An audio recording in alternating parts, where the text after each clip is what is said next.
Right. ముందు మనం ఆంధ్రప్రదేశ్ని ఇండియాలో ఒక గొప్ప స్టేట్గా చూడొచ్చా? అంటే ఒక మంచి దృక్పథంతో వెళ్తున్నారు అటు చంద్రబాబు నాయుడు గారు కానీ పవన్ కళ్యాణ్ గారు కానీ.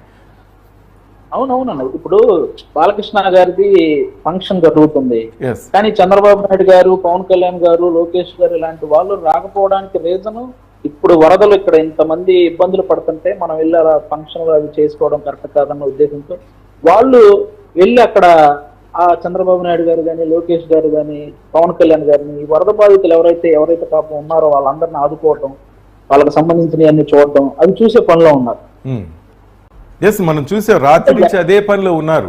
పవన్ కళ్యాణ్ గారు ఆల్రెడీ ఆదేశిస్తున్నారు జన సైనికులకి, వీర మహిళలకు కూడా దయచేసి ఈ పుట్టినరోజు వేడుకలు మరలా చేసుకుందాం, అంత హంగామా అవసరం లేదు, ఈ ముంపు తీర ప్రాంతాలకు వెళ్ళండి అంటున్నారు.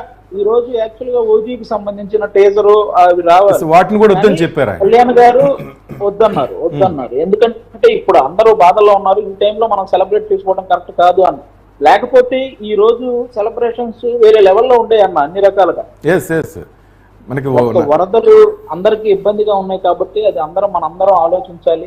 వాళ్ళందరికీ ఎలాంటి సహాయాలు చేయాలి, వాళ్ళందరికీ ఎలాంటి జాగ్రత్తలు వహించాలి, ఇవన్నీ మన జన సైనికులు కానీ, వీర మహిళలు కానీ ఇవన్నీ చెయ్యాలని ఆయన ఉద్దేశం.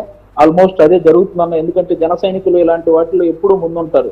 ఏదైనా ఇబ్బందులు వచ్చినప్పుడు అసలు ఎవరు వాళ్ళకి చెప్పక్కర్లేదు కూడా, వాళ్ళు ఆటోమేటిక్ గా కళ్యాణ్ గారి సైనికులు అంటే వాళ్ళు సమాజ సేవకు ముందుంటారు.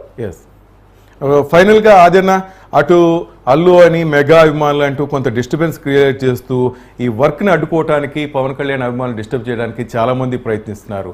మెగా అభిమానులకైతేనే, పవన్ కళ్యాణ్ అభిమానులకైతేనే, అందరి అభిమానులకి మెగా అభిమానులే వీళ్ళంతా, సపరేట్ అంటూ ఏం లేదు. వీరందరికీ ఏం చెప్పదలుచుకున్నారు ఈ పుట్టినరోజు సందర్భంగా మీరు, జనసేన వీర మహిళలకు, సైనికులకు కూడా?